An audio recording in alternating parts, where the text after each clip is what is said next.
Hey, what's up everybody, and welcome back to News Dose, and I do have some great news today, as 7 more Xbox Game Pass games have been revealed for the first half of May. I would consider this lineup to be a sneaky good lineup, as it does have 5 different day 1 releases. Just absolutely have to love it, so we'll talk about that later on in the video, but unfortunately, we do also have a bit of unfortunate news as well, as it does look like a big Xbox Series and PlayStation 5 problem will persist even longer than what was previously expected, and that would be about those chip shortages. So make sure to stay tuned for that one later on in the video as well. Before we get started though, make sure to hit that like button below, as it does help out the channel a ton. And while you're at it, go and hit that bell notification and subscribe button as well. That way you can keep up to date with all the latest gaming news, as I'm here every single week, Monday through Friday. Other than that, though, let's just go and get right into the news, starting off with a game that has been delayed multiple times by this point, being the Prince of Persia: Sands of Time remake. Now, this remake has had a bit of a weird history. On one side, fans, they want this game to be remade, but to this point, fans have not been impressed with what they've shown so far, and that really comes down to the art direction. A lot of people do claim that this looks like an Xbox 360 or a PlayStation 3 game, so it's been widely criticized, and Ubisoft, they took that to heart. Ubisoft has given the developers more time to make this game into what it probably truly deserves, and now we're just kind of waiting for yet another reveal. But we might have to be waiting a little bit longer, as we did get a new update today. It has now been revealed that they decided to make the tough decision to switch teams over to Ubisoft Montreal, and that it will release quote-unquote when it's ready.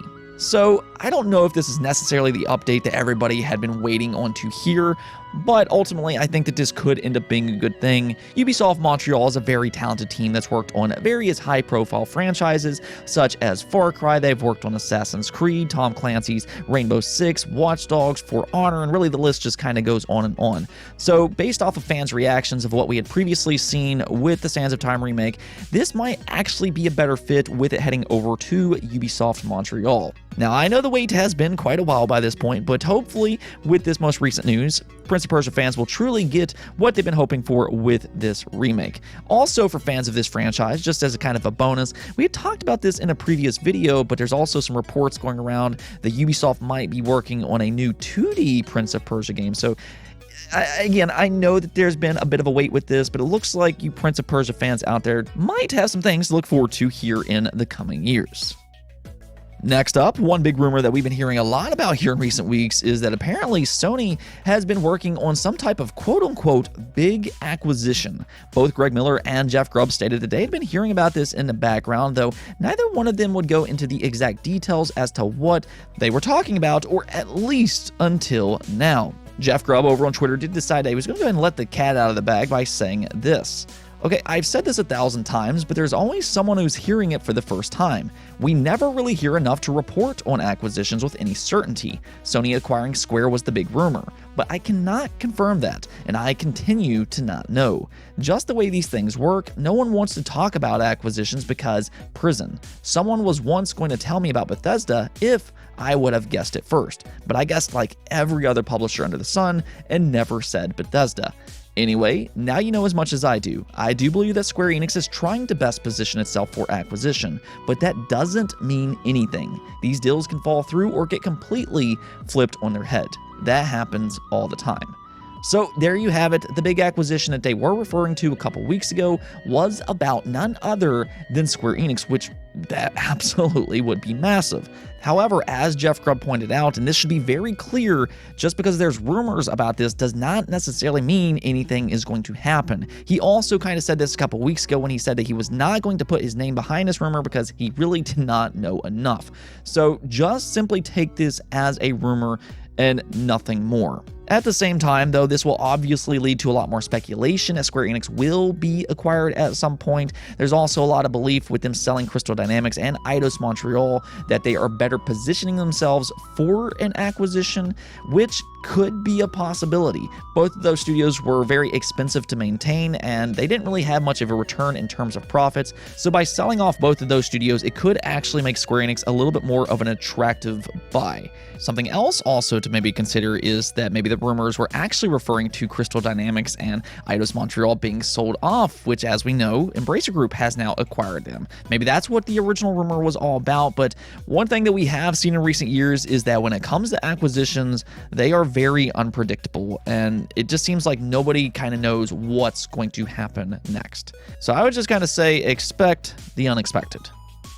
Let's go ahead and talk about Xbox Game Pass, though, as they just revealed 7 more games for the first half of May, which I actually view as a sneaky good lineup, as this does include 5 different day one releases. Again, this is just the first half of May, so do expect more games to be announced later this month, but let's just go and check out what they've announced so far. This includes Citizen Sleeper, Danganronpa 2, Iodine Chronicle Rising, Loot River, This War of Mine Final Cut, Trek to Yomi, and then NHL 22. Now, when you look at this list, it doesn't necessarily include that big AAA title that I know some of you all just love so much, but there are multiple interesting day one releases here, including one that I know for a fact is very, very good, being Danganronpa 2.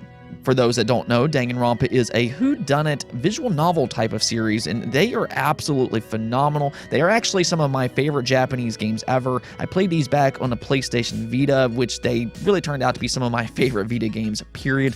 Absolutely love those games, but they have been here recently releasing onto other platforms such as Xbox earlier this year, as the first game did release directly into Xbox Game Pass, and now here you're getting the first sequel as well. If you have been wanting more Japanese games to release on Xbox, then this is an easy recommend from me. This is also a pretty encouraging sign that all of the Danganronpa games will eventually release into Xbox as well. I'm not entirely sure if Ultra Despair Girl will ever make it, but at the very least, I do imagine that Danganronpa 3 will make its way over to Xbox some point down the line. Now, another standout here is actually a game that is going to be releasing in just a couple of days, being Trek to Yomi. You all actually voted for this as your most anticipated game to release in the month of May, and it's kind of easy to see why, because Trek to Yomi looks absolutely excellent. It's got a really attractive art style, and the gameplay looks fun with that gory-based combat. It's also being described as a cinematic action adventure game with an enthralling story, so if you do like cinematic story-driven games, that might be interesting as well. And it does seem to have this time manipulation mechanic as well. I'll be interested to see how that works out, but Trek to Yomi is definitely checking all of the boxes. I'm hoping this one turns out to be as good as it looks, and again, it will release on May 5th directly into Xbox Game Pass. You just have to absolutely love day one releases, as not only does it save you a ton of money, but it helps you discover all of these great games in the first place. And that's the thing, because there's 3 more day one releases here, including Citizen Sleeper that also releases on May 5th. Then you have Iodine Chronicle Rising that releases directly into Game Pass on May 10th, and then this is a game that I have been keeping an eye on, being Loot River. That's actually available in Xbox Game Pass as of today. Now, in this game, you explore procedurally generated labyrinths in a dungeon crawling action roguelike that combines tense real-time combat with spatial block shifting.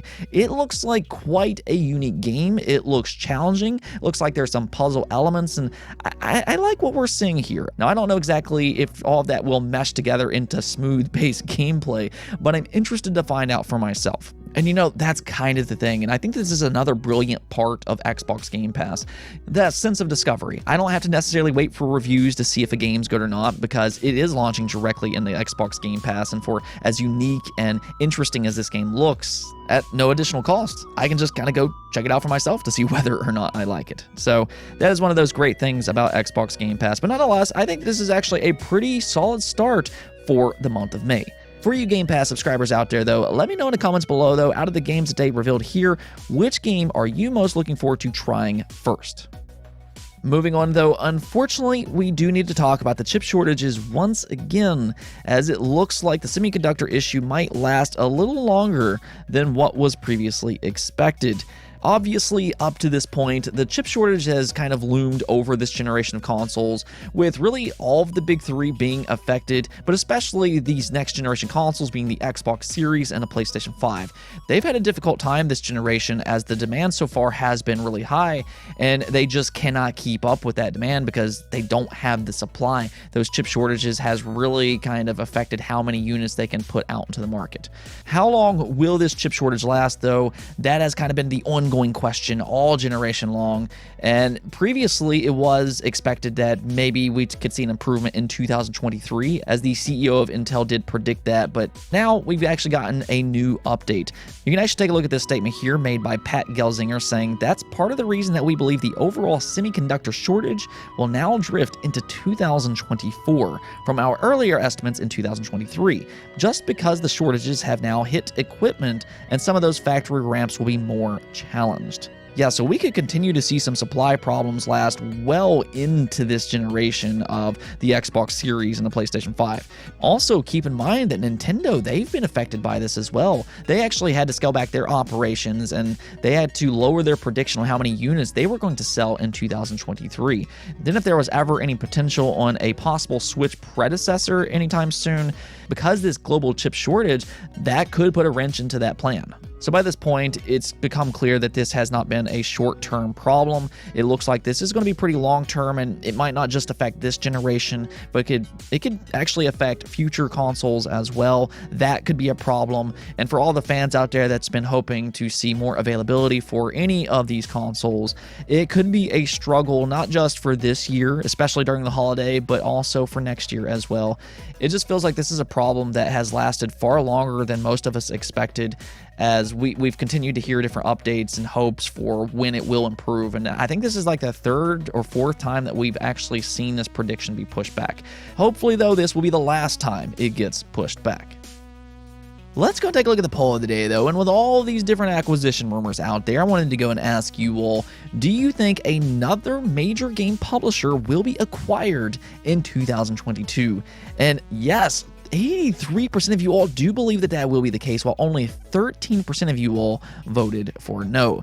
And based off of some of the things that we have been hearing as of recent, that does seem like it could be a possibility. There has been some reports going around that Ubisoft has been drawing interest from some different equity firms. That has been a thing. We've been hearing rumors that Sony might be sniffing around Square Enix, though I do kind of wonder if that was just, again, Crystal Dynamics and Eidos Montreal, but nonetheless, that has been in a rumor mill. We've also been hearing about Warner Brothers selling off some of their studios. So, I mean, it does seem like there's a lot of evidence out there that kind of supports that this might actually end up happening. It does seem like when Microsoft decided that they were going to acquire Bethesda, and now they're also trying to acquire Activision Blizzard, it seems like that just kind of changed the rules a little bit. I mean, we were already in acquisition season and everything where all of these different studios are being bought up, but now there's also that possibility that some of these different publishers could be acquired as well. So really, it's kind of hard to tell what's going to happen next, but I think by this point, almost nothing would be completely unsurprising. I mean, yeah, there's going to be a surprise if a publisher gets acquired, but at the same time, it doesn't seem like it's necessarily impossible as what it seemed like just 2 years ago. That's just kind of where we are in the game industry.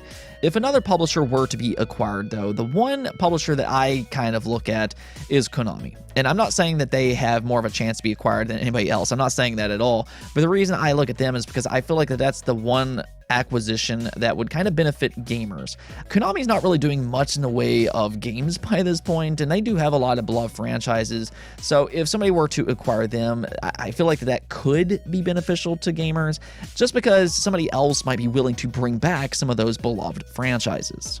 At the same time, though, it's probably just more likely that Konami will license out these games and just simply sell off their entire studio, which does not involve just gaming. One way or the other, though, with all of these different rumors regarding Ubisoft, Warner Brothers, and now Square Enix as well, it looks like there might be a chance of another publisher acquisition sometime in the future, and it does seem like you all, at the very least, believe this will indeed happen sometime this year in 2022. Anyways, though, that's it for this episode, but if you liked the video, don't forget the bell notification and subscribe button for more content just like this. Also, if you'd like to support the channel through Patreon, thank you for making this content possible. Peace out.